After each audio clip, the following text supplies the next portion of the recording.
Stepsister by Jennifer Donnelly, a first chapter Friday read aloud and author interview video with The Word Nerd. Today, as you listen, watch for the story quote that will appear on screen. Write it down word by word and then follow the instructions given to you by your teacher. This book, like the others pictured on screen, leans more towards the YA end of the spectrum for the books on my channel, and I want to let you know that if you're in a classroom of 4th, 5th, or 6th grade readers, you might want to wait on this one until 7th grade. Hi, my name is Amanda Zieba. Welcome to my channel, Learning with the Word Nerd, and another First Chapter Friday video. This week I'm going to be sharing with you the first chapter of the book Stepsister by Jennifer Donnelly, and I am so stinking excited for a couple of reasons. Number one, we all think we know the story of Cinderella. We've heard it a dozen different ways, whether it's in childhood books or Disney movies or like even in other books I've read too on this channel, like Cinder. But this version of Cinderella just like totally rewrites the whole thing, and I loved it, and I'm so excited for you to experience it as well. The other reason I'm so excited is that after I read it, I'm going to be having the chance to interview Jennifer Donnelly, and you're going to be able to hear that conversation. I'm really going to try not to fangirl super hard, but like she is one of my favorite authors. Like imagine your like most desired to meet celebrity, like who is at the top of your list. Like for me, Jennifer's up there. She has written so many amazing stories for so many different ages. For example, the very first book I read of hers was a grown-up book. So if you're a teacher who is listening to this, The Tea Rose is the book that I most often recommend to other adult women to read. It is fantastic. It is historical fiction, it is romance, and it is suspense all in one. And it's fantastic. We also have already on this channel read A Northern Light, which is another amazing award-winning book. So we've got grown-ups, we've got teens, and we've got middle grade. Jennifer has written lots of middle grade books, including this series, Deep Blue, about mermaids. Fantastic. So I'm just so thrilled. I'm so excited to talk to her, and also that you guys get to be a part of that. So we'll get there. Gotta be patient. First, we are going to read the first chapter of this, and before even that, I'm going to read you the blurb so you know what this book is about. Isabelle should be blissfully happy. She's about to win the handsome prince. Except Isabelle isn't the beautiful girl who lost the glass slipper and captured the prince's heart. She's the ugly stepsister who cut off her toes to fit into Cinderella's shoe, which is now filling with blood. When the prince discovers Isabelle's deception, she's turned away in shame. It's no more than she deserves. She cut away pieces of herself in order to become pretty. Sweet. More like Cinderella. But that only made her a mean, jealous, and hollow person. Now she has a chance to alter her destiny and prove what ugly stepsisters have always known. It takes more than heartache to break a girl. Evoking the darker original version of the Cinderella story, Stepsister shows us that ugly is in the eye of the beholder, and uses Jennifer Donnelly's trademark wit and wisdom to send an overlooked character on a journey toward empowerment, redemption, and a new definition of beauty. If you're one of those people who wants to know more about the story world than the original story shows us, you want to know more about those secondary characters, this is a great example of a book that does that. And so without further ado, we are going to dive in first to the prologue and then to chapter 1. Once upon always and never again, in an ancient city by the sea, 3 sisters worked by candlelight. The first was a maiden. Her hair, long and loose, was the color of the morning sun. She wore a gown of white and a necklace of pearls. In her slender hands she held a golden scissors, which she used to cut lengths of the finest parchment. The second, a mother, ample and strong, wore a gown of crimson. Rubies circled her neck. Her red hair, as fiery as a summer sunset, was gathered into a braid. She held a silver compass. The third was a crone, crooked-backed and shrewd. Her gown was black. Her only adornment was a ring of obsidian, incised with a skull. She wore her snow-white hair in a coil. Her gnarled, ink-stained fingers held a quill. The crone's eyes, like those of her sisters, were a forbidding gray, as cold and pitiless as the sea. At a sudden clap of thunder, she raised her gaze from the long wooden work table at which she sat to the open doors of her balcony.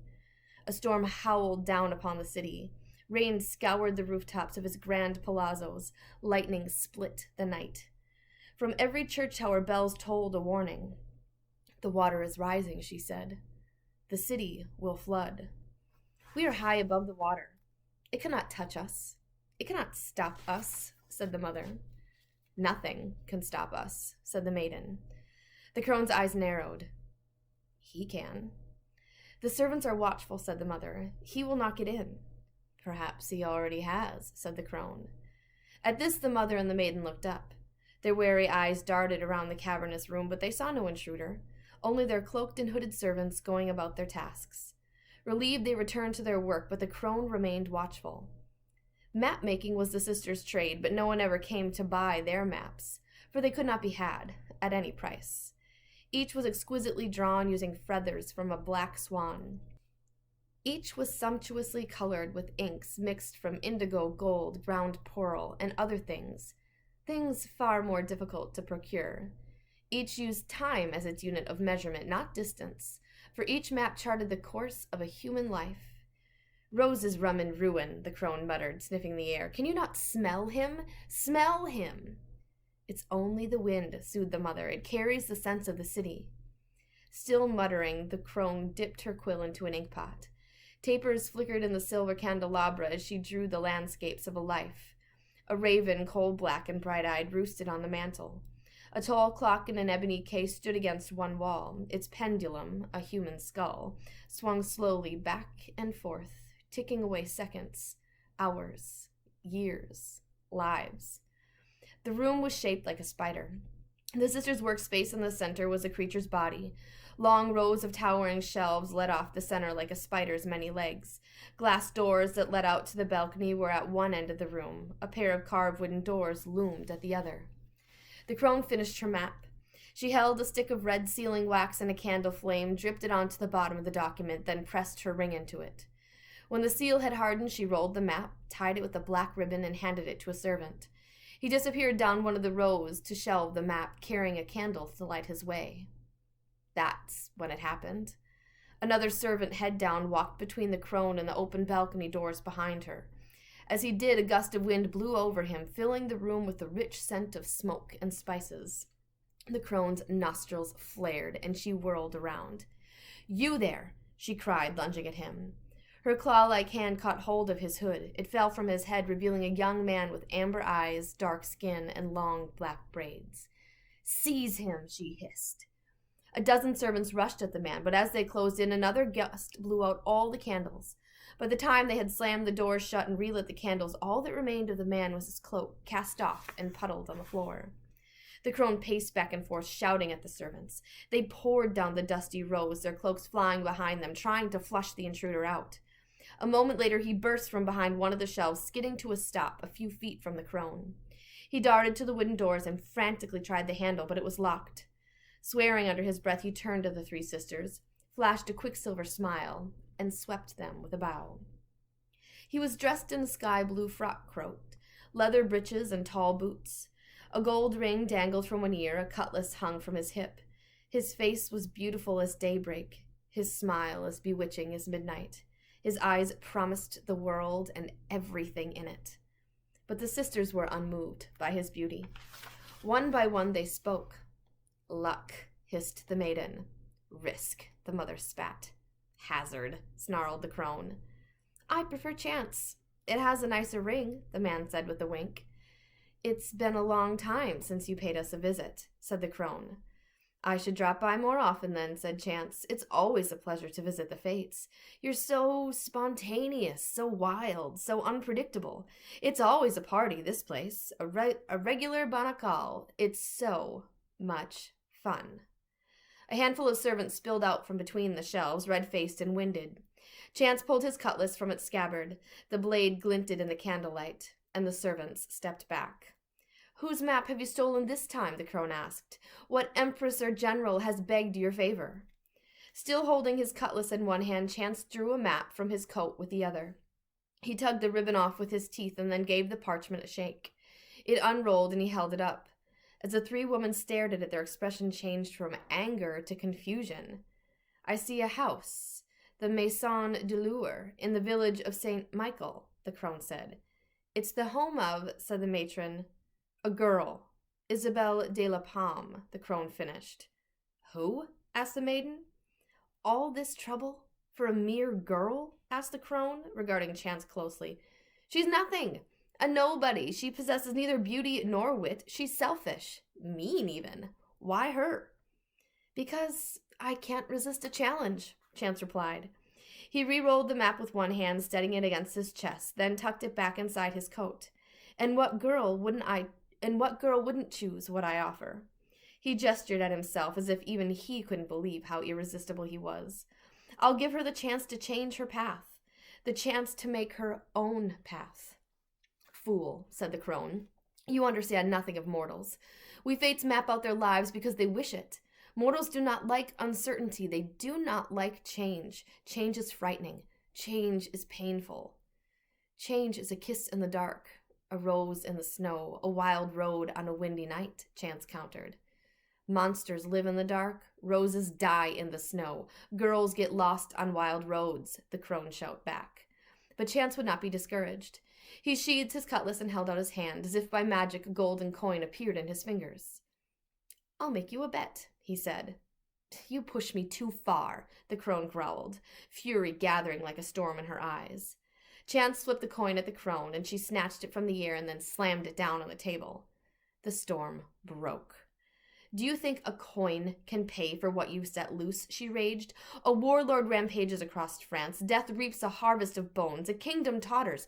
All because of you. Chance's smile slipped. For a few seconds, his fiery bravado dimmed. I'll fix it. I swear it. With that girl's map?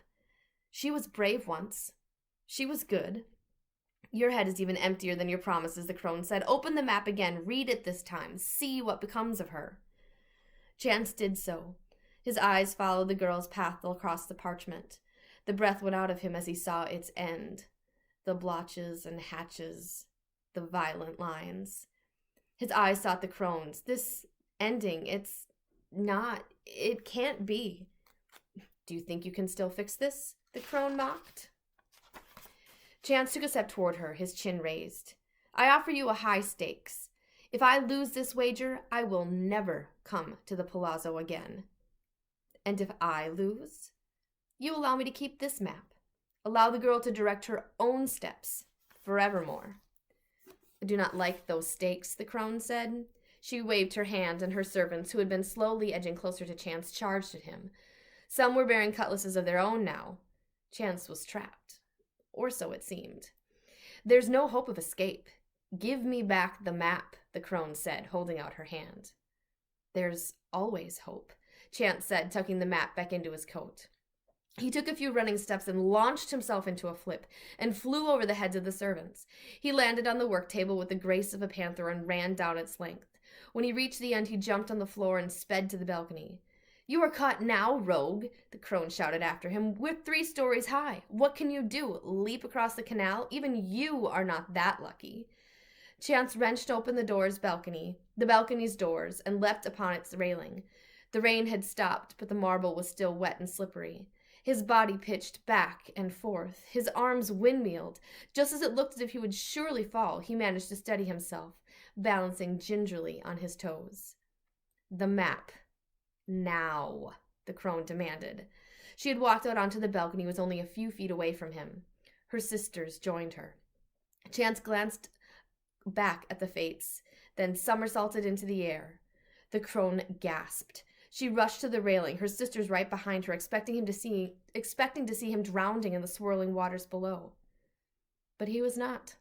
He was lying on his back, cradled in the canopy of a gondola. The boat was rocking violently from side to side, but Chance was fine. Row, my fine fellow, he called to the gondolier. The man obliged, and the boat moved off. Chance sat up, eyeing the fates with a diamond-bright intensity. You must accept my stakes now. You have no choice, he shouted. The gondola grew smaller and smaller as it made its way down the canal. A moment later, it rounded a bend and disappeared. This is a bad state of affairs, the crone said darkly. We cannot have mortals making their own choices. When they do, disaster follows. The maiden and the mother stepped back into the room. The crone trailed them.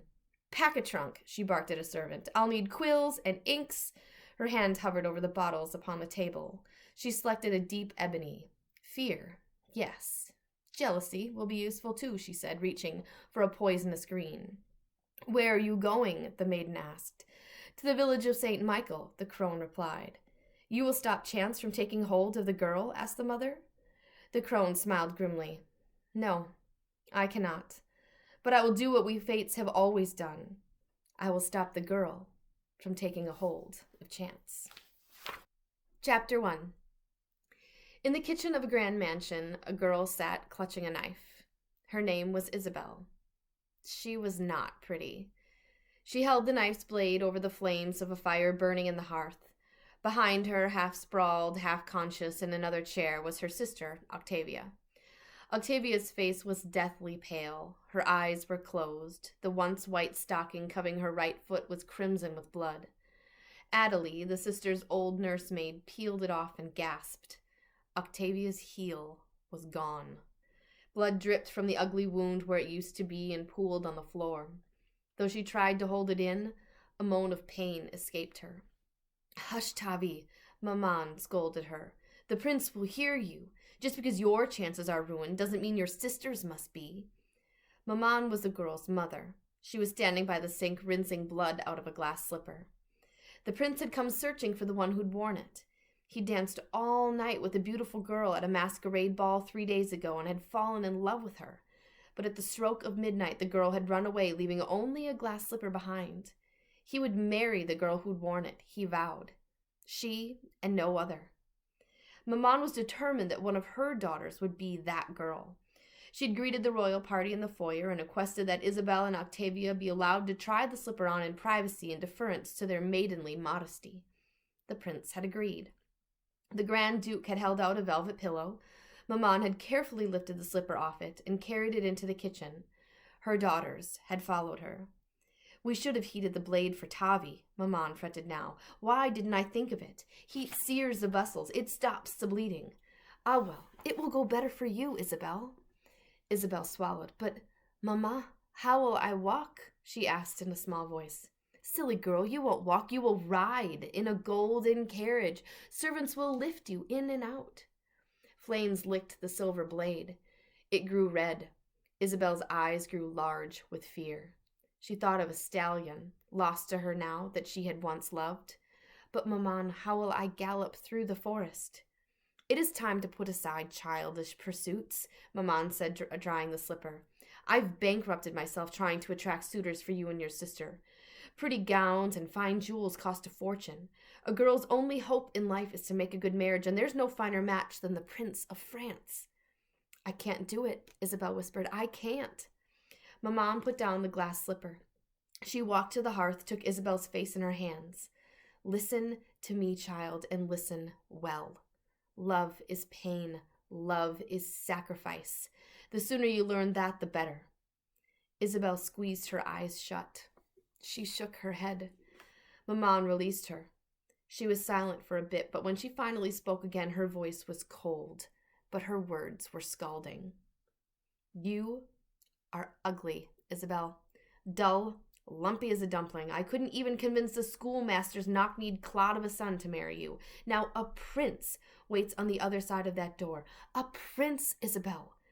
All you have to do to make him yours is cut off a few toes. Just a few useless little toes." Mama wielded shame like an assassin wields a dagger, driving it straight into her victim's heart. She would win. She always won. Isabelle knew that. How many times had she cut away parts of herself for her mother's demand?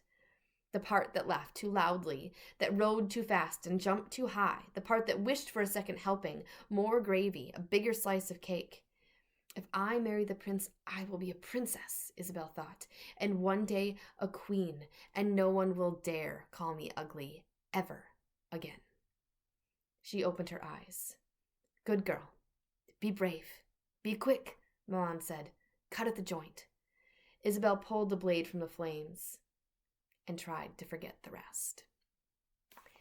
If you want to know what happens to Isabelle and her sister and her horrible mother, and Ella, Cinderella, whom we haven't met yet in this story. You should totally get a copy of Stepsister. But right now, we're going to go and talk to the author, Jennifer Donnelly. All right, readers, here we are today with author Jennifer Donnelly. Jennifer, thank you so much for joining us. Thank you for having me.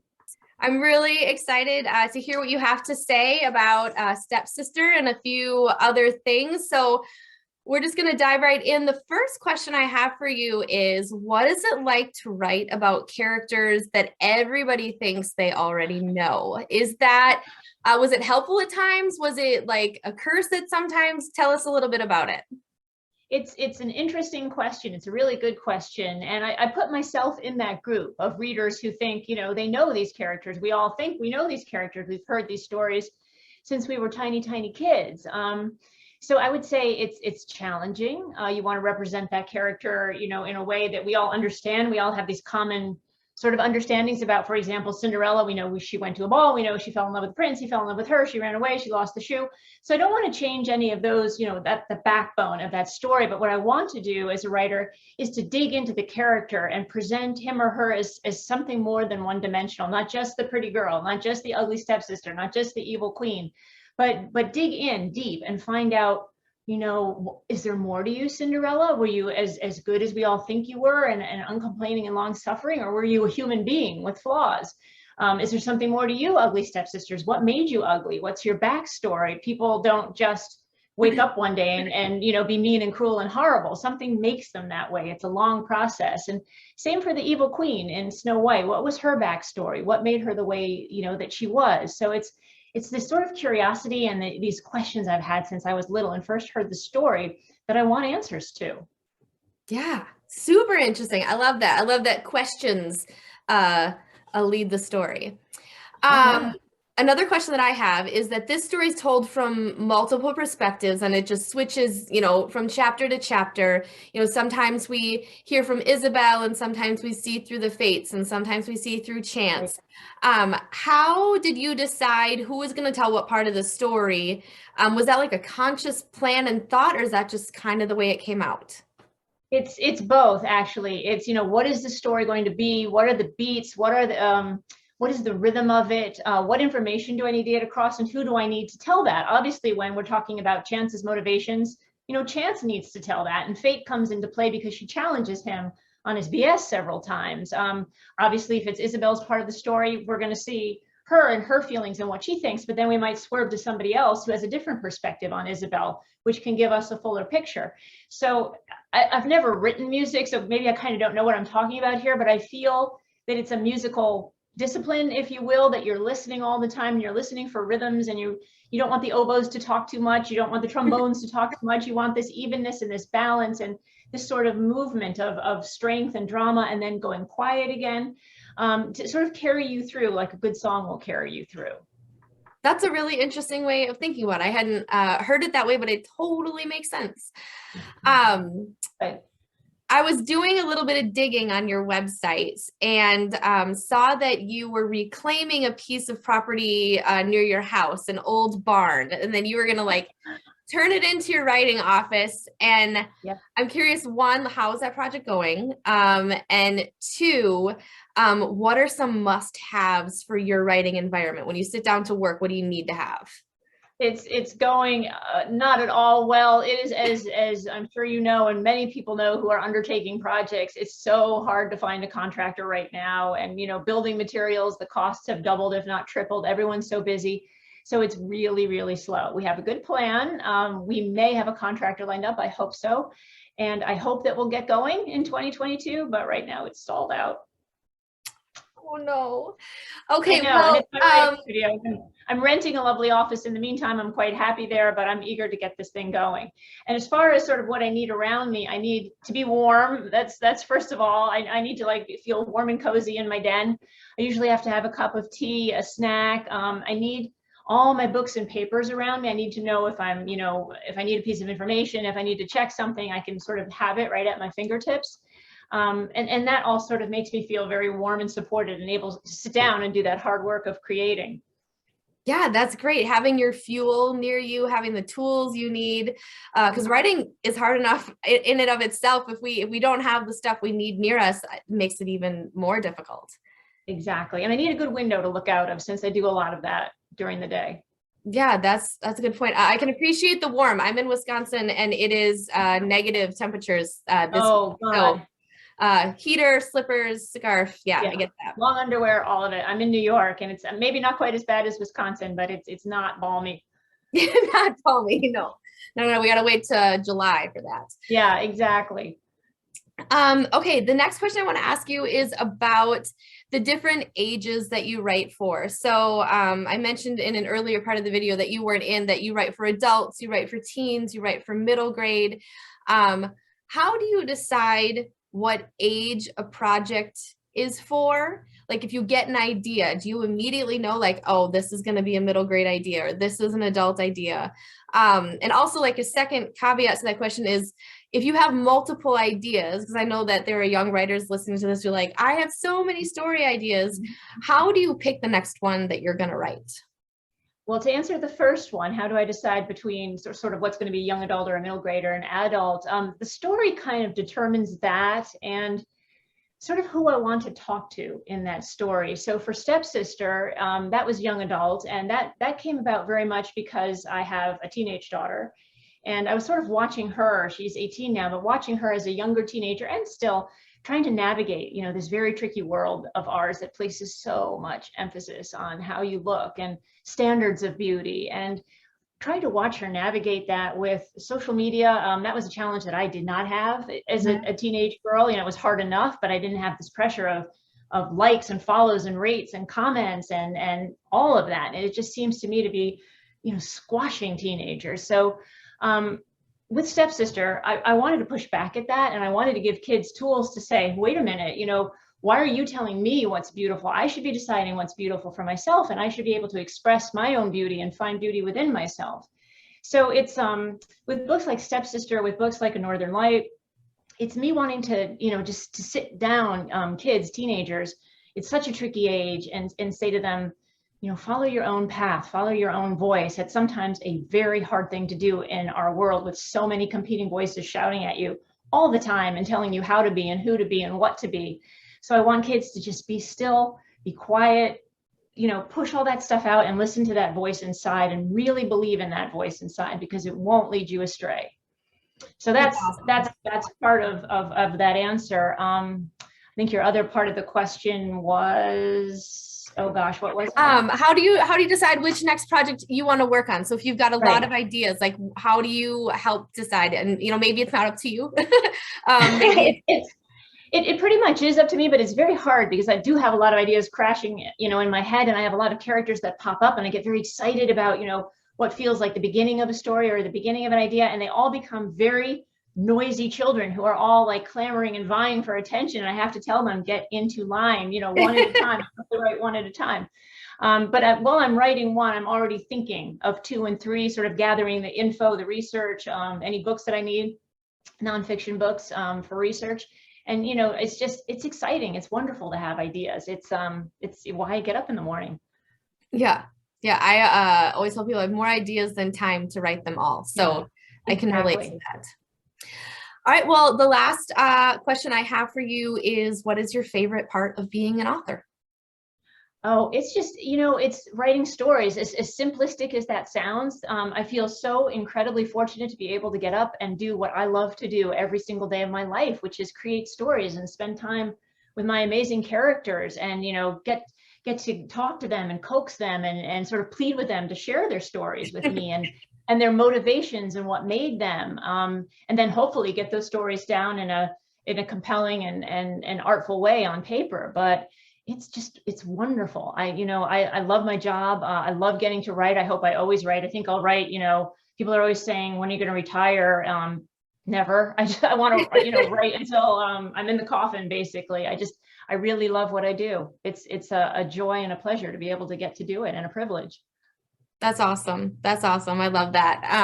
And like, a good PSA to the people who are listening, like, do something that makes you happy. So yeah.